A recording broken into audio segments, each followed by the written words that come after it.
அடுத்தவங்க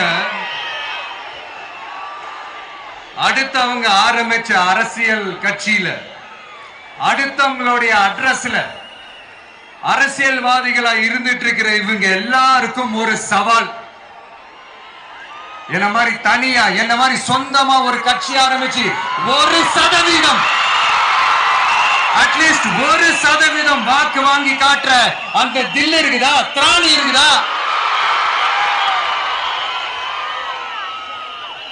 30 வருஷமா மக்கள் இயக்கமா இருந்து இன்னைக்கு மிகப்பெரிய ஒரு அரசியல் கட்சியா வளர்ந்து இந்த கூட்டணி கட்சிகள் மட்டுமே நம்பி இருக்கிற 75 வருஷ கட்சி 50 வருஷ கட்சின்னு இன்னைக்கு ஆட்சி அதிகாரத்தில் இருந்துட்டு இருக்கிற இவங்க எல்லாரையும் மீறி இன்னைக்கு களத்துல தனியா நின்னு இந்த 2 வருஷத்துல முதன்மை சக்தியா வளர்ந்து 30% தாண்டி இன்னைக்கு மக்கள் ஆதரவை பெற்றிருக்கிற நமக்கு அனுபவம் இல்லையா?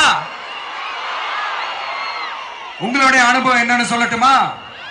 கட்சி ஆரம்பிச்ச அண்ணாவை மறந்தது, கட்சி ஆரம்பிச்ச எம்ஜிஆர் அவர்களை மறந்தது, கட்சியை வளர்த்த ஜெயலலிதா மேடம் அவங்களை மறந்தது.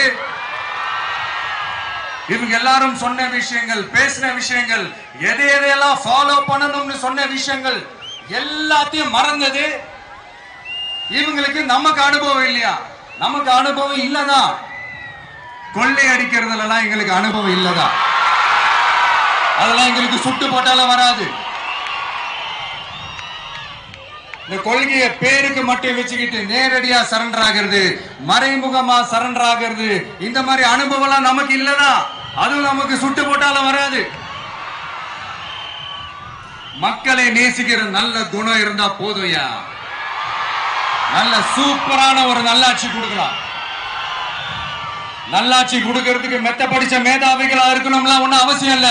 காமராஜர் அவர்கள் மாதிரியோ எம்ஜிஆர் அவர்கள் மாதிரியோ மக்கள் சக்தியின் துணையால, மக்கள் மேல அக்கறையா இருக்கக்கூடிய நல்ல அதிகாரிகளின் துணையால சூப்பரான ஒரு நல்லாட்சி என்னால கொடுக்க முடியும், செஞ்சு காட்டுறேன்.